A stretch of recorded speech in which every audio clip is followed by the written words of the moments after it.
एखादा म्हणेल मी 11वीला आहे, 11वीला 12वीला खातं कोण?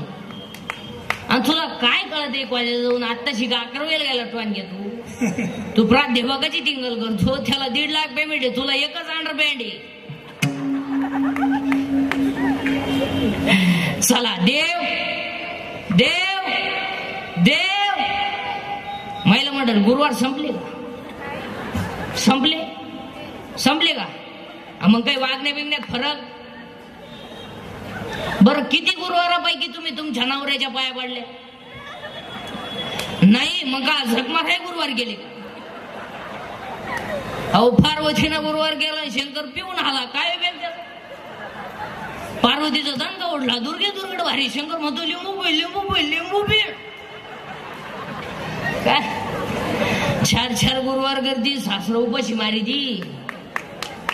काय वेग त्याचा? काय करायची गरज नाही. ओव्यांप्रमाणे आपण पाठ पर्यंत देणार. तिसऱ्या अध्यायातली ओवी टाळकरी मंडळी, महाराज मंडळींसाठी. तुम्ही शरीरात ना पिळावे, तुम्ही व्रतनियम ना करावे, तुम्ही देवांतरा ना वाजावे, आणि तुम्ही तीर्थाशी ना जावे. तुम्ही देवाला जायचं नाही, बोंबलं धिंडायचं नाही, 1.5 तास देव चुडीत बसायचं नाही. 9,000चा बोकड कापला देवाला, आणि देवाला वाहिल्या नाख्या खूर. हे लोक नाख्या का वाद माहिती? ते शिजत नाही. त्या शिजल्या ना देव वास होत नाही. ह्याला थोडा इको कमी करा, नॉर्मल मध्ये ठेवा. अहो मला सांगा, कोणती बाई सहज म्हणते?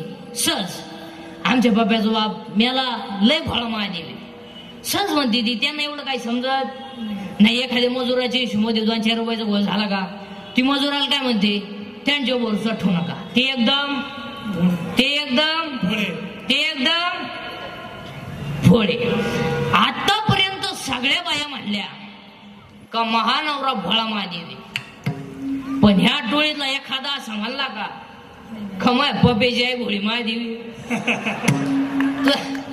तो म्हणतो कोणालाही सांग, पपेला सांग, कोणालाही सांग. स्त्री आहे ती. माणसाची बायको जीवनात 3 वर्षात 3 आणखी नाटक करते.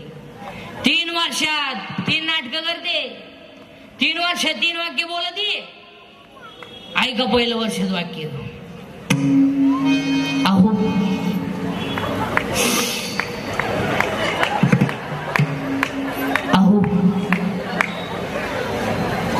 संपलं पहिलं वर्ष. दुसरं वर्ष ऐकलं का? तिसरं वर्ष कान फुटले का? 4थं वर्ष तू म्हणतो दिंडीचं प्रस्थान का होय? आला आमच्या बोकांडी.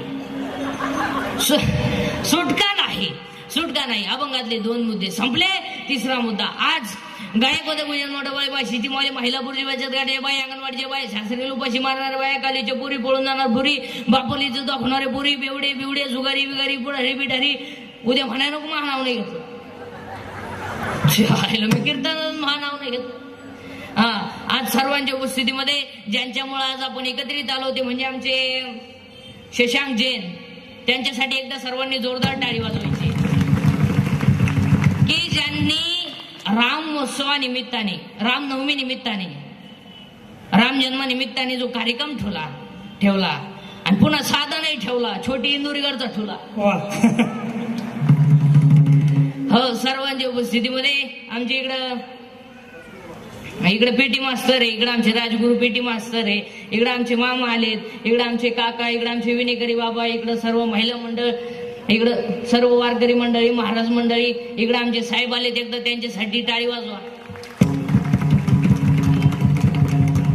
असंच सर्व आयोजक नियोजक यांनी या कार्यक्रमाचं सुंदर असं नियोजन केलं. सर्वांना पुन्हा एकदा धन्यवाद. आणि एकदा सर्वांसाठी जोरदार टाळी वाजवायची. आणि एकदा तुमच्यासाठी वाजवा, तसं काही नाही. असेच सर्व गायक होते गुजम नोडवळे माशिची माले सर्वांच्या उपस्थितीमध्ये आजच्या कीर्तनाला सुरुवात. मग तुम्हाला आतापर्यंत झालं काय होतं?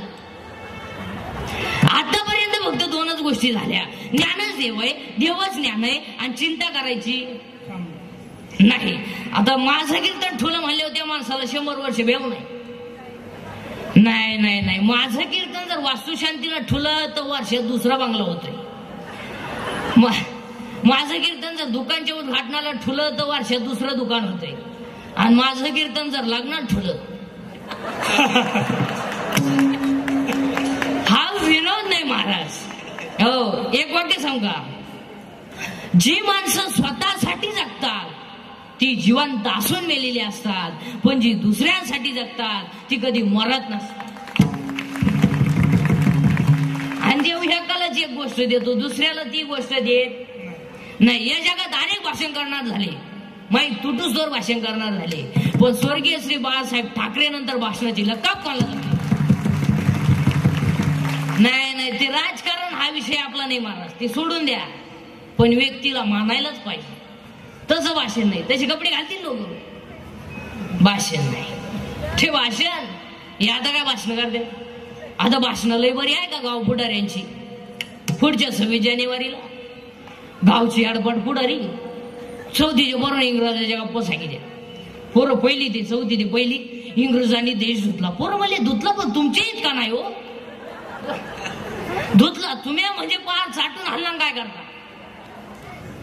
15 ऑगस्ट 26 जानेवारीला भाषण करणारे गाव पुढारी नीट ऐका, तुम्ही अगोदर गोळ्या वाटा आणि मग भाषण करा. कार्टे सापडणार नाही. कार्टे गुंतले कशामुळं, गोळ्यांमुळं. भाषण राखत आलं, पोरं टाळ्या गावाची द्या, याला वाटतं भाषण भाषण नाही. पोरं घोडा लागते खाली, पोरांना काही का नाही, इंग्रजी म्हणतो वाटे घुसू नाही तर घरात घुसू, गोळ्यांचं बोल.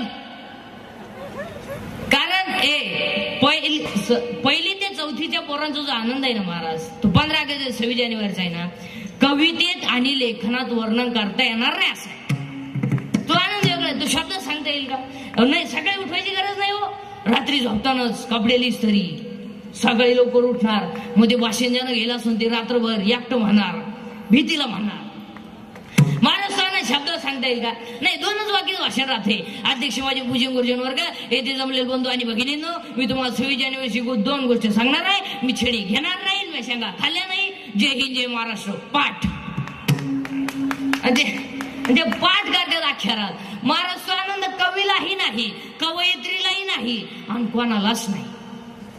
त्याला कशातच भान नाही. सकाळी लवकर उठणार, कपडे गिपडे घालणार, भाषणाची चिठ्ठी खिशात, आणि मग ते जर आलं त्याचं भाषण बिषण झालं, त्याला मजा काय वाटते माहिती महाराज.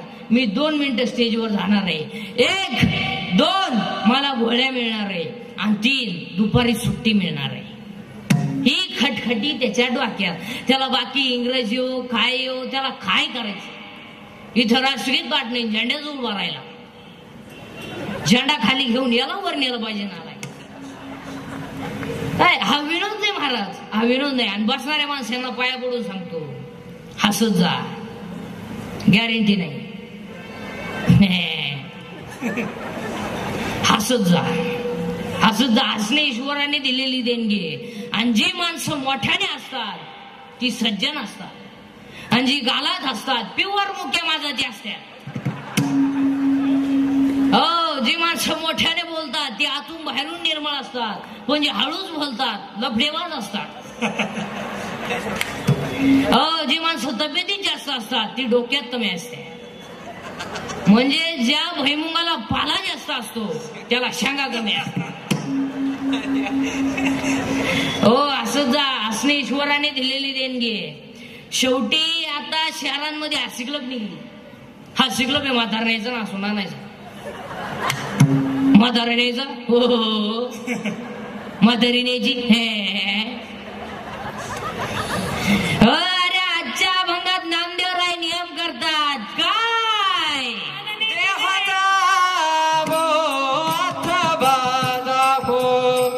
देहा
नीट लक्ष द्या.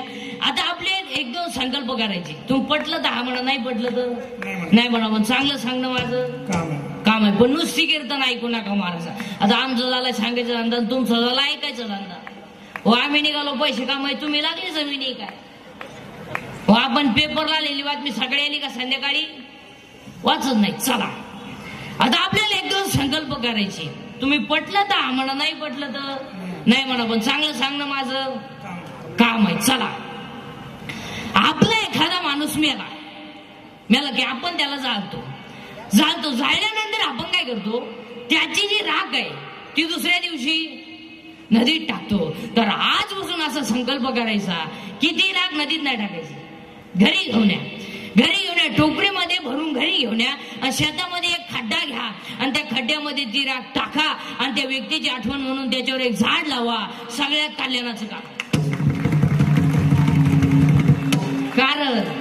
कारण नदी ही माता आहे. नद्या स्वच्छ ठेवा. आणि आज सगळ्यात दूषित जर काय झालं असेल, नदी आणि पाणी, गॅस्ट्रो, अटॅक हे जे रोग आहेत. तुम्ही एक अभ्यास करा सगळे एज्युकेटेड लोक, पांढऱ्या पेशी हा आजार पूर्वी नव्हता. मग जुन्या माणसांना पेशी नव्हत्या का? हा नवीन ऍटम आला पुढून. बरं हा सगळा खेळ कधी झालाय? या आता तांबड्या वाढल्या, पांढऱ्या कमी झाल्या, पांढऱ्या वाढल्या, तांबड्या कमी झाल्या. तू वाढले ना पण गपचूप बस ना. आता पेशी वाढण्याचं कारण आहे का बरं का एज्युकेटेड लोक? आपण काय करतो, डॉक्टरकडे जातो. आता डॉक्टर काही पहिले सारखे हायब्रिलियंट नाही. पूर्वी त्याला जास्त मार्क तो डॉक्टर व्हायचा. आज तसं नाही. आज 48% 48 ओनली. 8ला घालायच्या लायकीच नाही. त्याचा बाप म्हणला मेडिकलला प्रयत्न करू. तू प्रयत्न नको करू, तो पहिलाच प्रयत्न फेल केला. आता ते पैशाच्या जोरावर डॉक्टर झालं. कायला माणसं नीट होतील, त्यानं हॉस्पिटल टाकलं. पेशंट गेला उभ्यानं, काही नाही, झोपा आणि झोपलं. तोंड वाचवा, दात वाचवा, ओढून धरा, सोडा मोकळं, धरा बरं तोडू, सोडा मोकळं, पालते व्हा, उताने व्हा, सरळ व्हा, माया गप्पा. काय होत तुम्हाला? आता एवढा टाइम का व्यायाम चालू होता का काय? लगेच कागद आणि पेन. सकाळी 3 घ्या, संध्याकाळी 3 घ्या, परवा दिवशी परत आले, झोपा. अरे आता पेशी वाढण्याचं कारण आहे का? पेशी वाढण्याचं कारण आहे का? 1 व्यायाम नाही. 2 80% जनता मसालेयुक्त पदार्थ खातात. आणि मसाल्याचे फक्त दोघांना सूत्र करतात, ते आचार्याला आणि किराणा दुकानदाराला. तिसऱ्याला यादीच वाचता येत. नावच ऐकेल बरं लोकांना, नाव सापडत आहे दोकडं काही समजत नाही. आणि मसालेयुक्त पदार्थांमुळं माणसांना प्रॉब्लेम आले, व्यायाम राहिला नाही आणि माणसं चांगल्या माणसात बसत नसल्यामुळं व्यसनाचं प्रमाण वाढलं, परिणामी पेशी वाढल्या. आता डॉक्टर कोणी असेल तर नीट ऐका. Attack is not a disease. Attack is not a disease. Attack हा रोग नाही. बावळाटपणा डोक्यातून काढून टाका. It is a psychological tension. Attack काय येतो? अटॅक हा रोग नाही. असं जर डॉक्टरला काय आला त्याच्यात उशाला पळ्या वाट्या. अटॅक हा झळकाट माणसांना येतो. झळकाट दुसऱ्याच्या दारा पुढे नवीन वा पाहिली.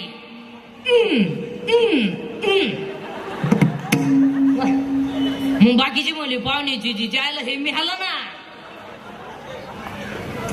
हो आता अटॅक काय येतो त्याची कारण सांगतो, त्याच्यावर औषध सांगतो तुम्हाला. 1 बोलणं बंद झालं. लोक बोलायला प्रत्येक घरात सायलेंट शांतता आहे. 3 खोल्यांमध्ये 3 गेम चालू आहे. एका खोलीत पाप्याची गेम आहे, एका खोलीत गुड्डीची गेम आहे. या दोघांचं काय चाललंय यांनाच माहिती. पण आख्या खोल्यांमध्ये गेम आहे. पूर्वी एसटीत गारका व्हायचा, अति एसटी आली बी गेली बी, कानात वायरी नुसतं झोलायचं. अहो एका बाईनं भात खाल्यावर मागितलं, तिला समजानाच आपण काय खाल्लं. कानात वायरी नुसतं झोलायचं. अहो काय तर मला शेळे बाबडीत बसत द्या अंधारात एकटीच. अहो एकदा ज्या गाडीत उतरलं त्याच गाडीत परत चढलं. ते कंडक्टर म्हणले तुम्ही आता आले.